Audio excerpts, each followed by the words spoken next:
ஒவ்வொரு முறையும் ஆட்கள் பற்றாக்குறையை பற்றி இங்கே மின்துறை அமைச்சர் அவர்கள் தெரிவித்துக் கொண்டிருக்கின்றார்கள். கடந்த 5 ஆண்டு காலம் திராவிட மாடல் ஆட்சியில் இதே ஆட்களை வைத்துத்தான் எந்தவித மின்தடையும் இல்லாமல் தமிழ்நாட்டில் சீரான மின் விநியோகத்தை வழங்கிய அரசு திராவிட மாடல் அரசு.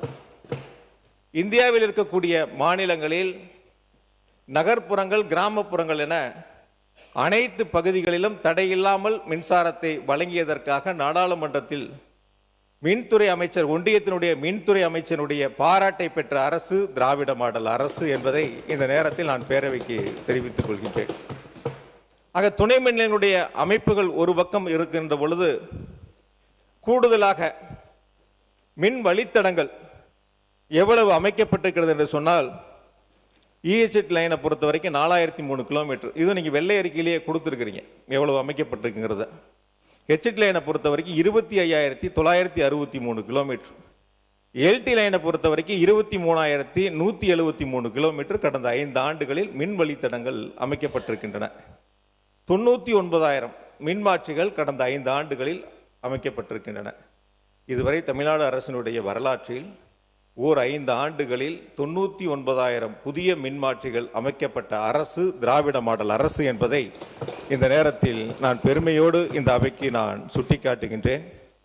ஆகையால் மின் கட்டமைப்பு என்பது ஒரு பக்கம் முழுமையாக வலுப்படுத்தப்பட்டு மின்சார விநியோகத்திற்கான நடவடிக்கைகள் எடுக்கப்பட்டதோடு, இன்னும் மிக முக்கியமாக இந்த கொள்கை விளக்க குறிப்பு நேற்று நைட்டு 10 மணிக்கு வந்துச்சு.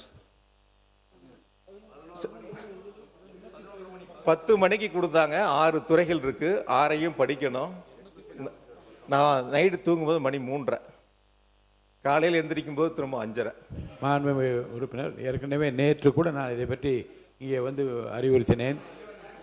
மாண்புமிகு அமைச்சர் பெருமக்களுக்கும் மாண்புமிகு அமைச்சர் பெருமக்களுக்கும் துறை சார்ந்தவர்களுக்கும் நான் ஏற்கனவே அறிவிப்பு நான் சொல்லியிருக்கிறேன். இந்த மானிய கோரிக்கைகள் மீது பேசுகின்றவர்களும் அல்லது உறுப்பினர்களும் படித்தால் தான் நாம் என்னென்ன சீரிய திட்டங்களை எல்லாம் கொண்டு வந்திருக்கிறோம் என்று மக்களிடம் கொண்டு போய் சேர்க்க முடியும். அந்த குறையை நிறைவாக்குவதும் சரிவை சரி கட்டுவதற்கும் படித்தால்தான் தெரியும். அப்போ படிப்பதற்குரிய வாய்ப்பை தர வேண்டும் என்றால் ஒரு நாள் முன்னதாகவே, அல்லது நான் 5 நாள் என்று முதலில் அறிவித்திருந்தேன், அப்புறம் அது 3 நாட்கள் என்று சொன்னால் அது ஒரு நாள் முன்னதாக அடித்தால்தான் படித்துவிட்டு வருவதற்கு ஏதுவாக. அந்த வகையில் அனைத்து துறை முன்னாள் முதலமைச்சர் எடப்பாடி பழனிசாமி 2 நாள் முன்னே கொடுப்பேன் என்று சொல்கிறார். இப்போதும் ஒரு நாள் முன்னதாக மாண்புமிகு உறுப்பினர்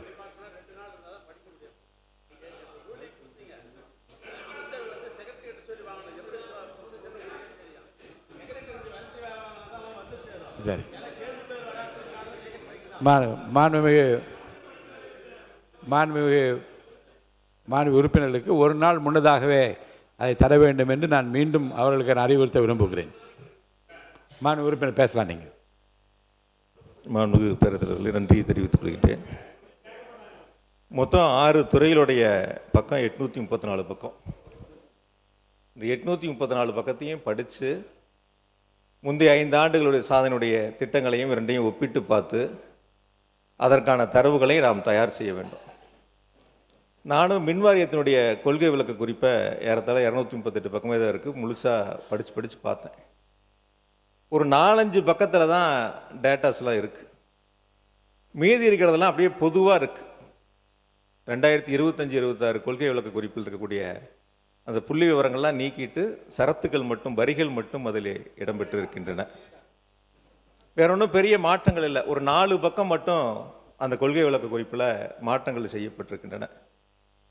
இந்த அரசு முன்னெடுத்திருக்கக்கூடிய, குறிப்பாக அறிவிக்கப்பட்ட 2 திட்டங்களை மட்டும் அதில் சேர்த்து பழைய 2025-26 கொள்கை விளக்க குறிப்பு இப்பொழுது 2026-27 புள்ளி விவரங்கள் இல்லாத கொள்கை விளக்க குறிப்பாக இந்த மின்வாரியத்துடைய கொள்கை விளக்க குறிப்பு அமைந்திருக்கின்றன. அது மட்டுமல்ல, அந்த கொள்கை விளக்க குறிப்பில் 3437 கேங்மேன்களுக்கு 18/6/2026 ஊர் மாறுதல் செய்ததாக, பணியிட மாறுதல் செய்ததாக அதில் தெரிவிக்கப்பட்டிருக்கின்றன. இன்றைக்கு வரைக்கும் அவங்கெல்லாம் விடுவிக்கப்படலை. உத்தரவு தான் போட்டிருக்கு. இன்றைக்கு வரைக்கும் அவங்களாம் விடுவிக்கப்படலை. ஆனால் திராவிட மாடல் ஆட்சியில் பணியிட மாறுதல் செய்யப்பட்டவுடன் விடுவிக்கப்பட்டு அவர்கள் எந்த இடத்திற்கு பணியிட மாறுதலை பெற்றார்களோ அந்த உரிய நேரத்தில் சென்று அவருடைய பணியை சேர்வதற்கான வாய்ப்பை தந்த அரசு திராவிட மாடல் அரசு. எங்களுடைய கழகத்தினுடைய தலைவர், திராவிட மாடல் ஆட்சியினுடைய நாயகர் மாண்புமிகு தளபதி அவர்கள் 20/6/2021 அன்று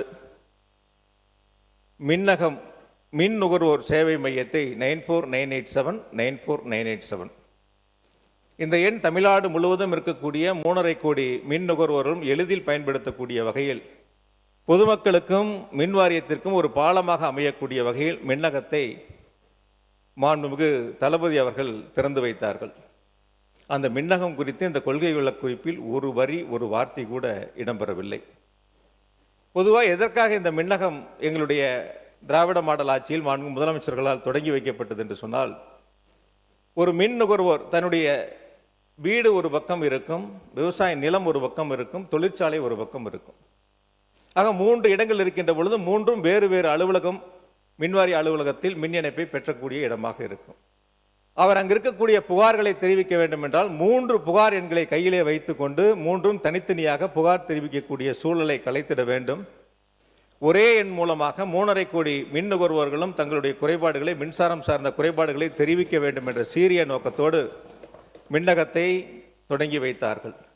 ஆனால் அந்த மின்னகம் செயல்படுமா, செயல்படாதா, எவ்வளவு புகார்கள் வரப்பெற்றன, அதற்கு தீர்வு காணப்பட்டது எவ்வளவு என்ற புள்ளிவிவரங்கள்லாம் இந்த கொள்கை விளக்கு குறிப்பிலே இடம்பெறவில்லை. தமிழ்நாட்டில் இருக்கக்கூடிய மின் நுகர்வோர்கள் மின்னகத்தின் மூலமாக கொடுக்கப்பட்ட புகார்களுக்கு 99.8 விழுக்காடு புகார்களுக்கு உரிய காலத்தில் தீர்வு கண்ட அரசு திராவிட மாடல் அரசு என்பதை இந்த நேரத்தில் நான் பெருமையோடு தெரிவித்துக் கொள்கின்றேன்.